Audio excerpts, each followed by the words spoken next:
Look what I made.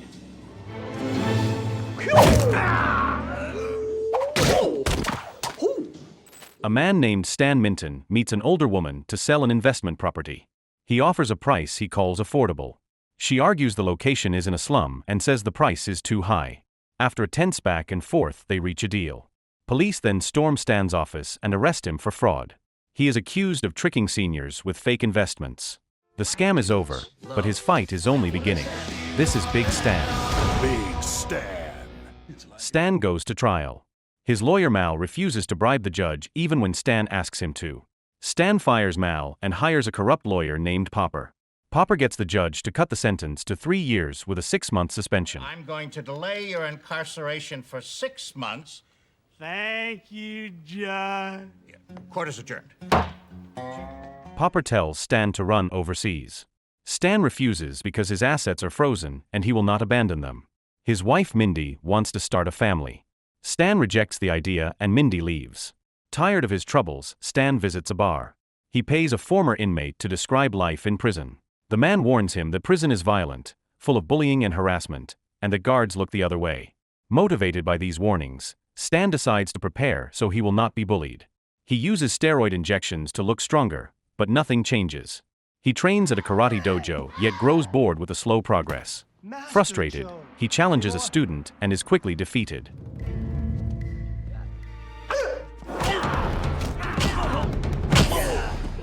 Angry over the loss, Stan attacks the student and beats him badly.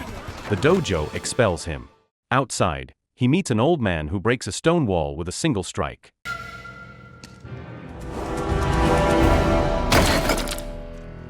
Any questions? Impressed, Stan asks him for training and promises payment once his money is unfrozen. He brings the man home and introduces him to Mindy as the master. The master lives carelessly and smokes, which bothers Mindy. Training is strict. Stan follows a tough diet and discipline routine. As he focuses on martial arts, he spends less time with Mindy. Feeling ignored, she leaves. Stan asks her to stay. She refuses. Bye. Stan keeps training. The master pushes him through harsh physical drills until he masters the skills. To celebrate, Stan invites the master and his lawyer Popper to dinner. The master tells him he is only the second student he has trained and warns him never to meet the first, who uses these skills for crime. Stan then challenges Master Cho, the dojo owner who expelled him. Cho accepts.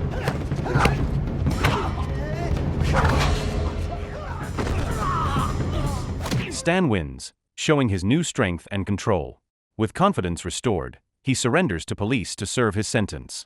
The master and Popper escort him. Mindy watches from a distance, tears in her eyes.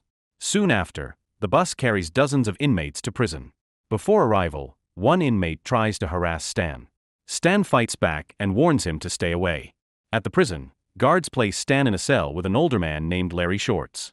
Stan asks Larry about life inside and the strongest prisoners. During yard time, Larry points out the main gangs. The black gang led by Cleon. The Mexican gang led by Juanito. The Nazi gang led by Patterson. Larry also warns about Big Raymond, a giant inmate known for assaulting newcomers. Big Raymond corners Robbie, a new prisoner who arrived with Stan. Stan steps in and defeats Raymond in a fight.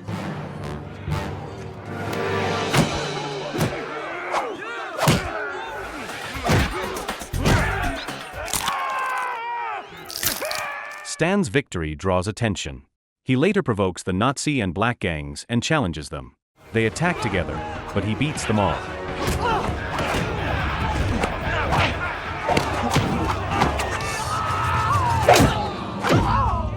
From his office, Warden Francis Gasquet watches, already planning to use Stan for something. With the gang leaders and Raymond beaten, the other inmates fear Stan. Robbie thanks him for the protection. Stan adapts to prison life and builds makeshift weapons for defense. One day, the guards summon him to Gasquet's office. The warden offers cigars and whiskey and explains his plan. He wants to profit from the prison land, which sits in a prime real estate area, and believes Stan's property experience can help.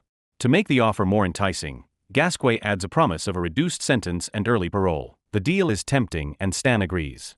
In the prison shower, Patterson tries to attack Stan. Stan blocks the move with a weapon he made himself.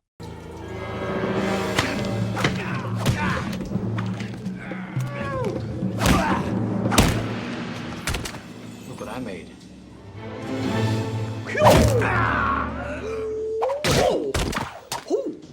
After that, he keeps watch over the prison yard and sees fights and small riots every day.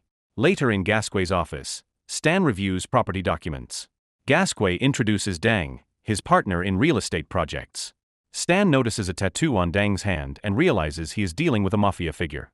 Stan points out that some contract terms give Dang an unfair advantage. Dang sees Stan as a threat to his profits. The next day, Stan calls Popper to ask if Mindy has filed for divorce. Popper says she has not. Soon after, Dang and his men attack Popper. Missing his wife, Stan sends a letter to Mindy. She is now living with a master at their house. Months pass and Stan adapts to prison life. Known and respected by the inmates, he decides to change the prison culture. He gathers the prisoners, takes away weapons and items used for violence, and urges them to join positive group activities. He bans bullying and harassment and even helps Big Raymond find a partner so he will stop abusing others. While Stan eats in the cafeteria, Robbie and two friends approach him. They want to join his group after hearing his speech on the yard. More inmates follow. Later, Larry hands Stan a reply from Mindy. She writes that she wants to visit him in prison. Encouraged by her message and the growing support from fellow inmates, Stan keeps the prison community motivated. Peace spreads through the prison. Fights stop. The prisoners get along. Stan finally meets Mindy and they reconcile. Gasquet grows uneasy. He summons Stan to his office and warns that the calm environment threatens his plan. Gasquet wants a large riot that will push the prison board to order a mass shooting. The chaos would clear the way for a real estate project on the prison land. He tells Stan to bring back disorder or Dang will kill him.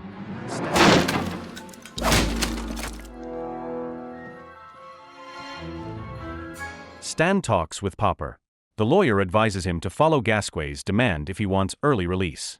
After thinking it over, Stan agrees and starts to create trouble again. He knows Gasquet plans to trigger violence during the prison board's inspection. Worried about Larry, he tells him to stay in the cell that day. Larry senses something is wrong and alerts the other inmates. The inspection day arrives. Guards stand ready with weapons. Stan meets the board to finalize his parole. At the last moment, he changes his mind. How do you feel about getting out of here today? Mr. Minton?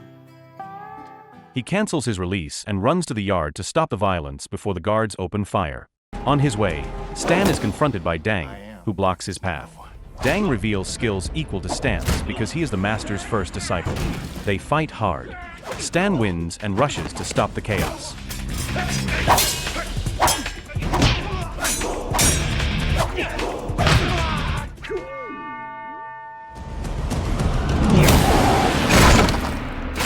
He shouts for the inmates to stay calm, but guards block him. On the field, the prisoners follow the plan they made with Larry. They dance instead of fight. The guards hold their fire because no rule is broken. Gasquet loses control. He grabs a guard's gun and fires into the crowd in front of the prison council. They have clearly lost their minds. He aims at Stan, but Mindy arrives with the master and stops him. They had slipped inside after learning of the planned violence. 3 years later, Stan walks free under a new warden. Gasquet is now an inmate and ends up under Big Raymond's control. Popper, Stan's former lawyer, also serves time there. Mindy picks Stan up with the master and their child Mindy Jr. The story ends. So the moral of the story is don't scam grandmas, don't juice up on steroids, and definitely don't mess with a prison warden's real estate plans, because you might end up running a dance party in the yard instead of a riot.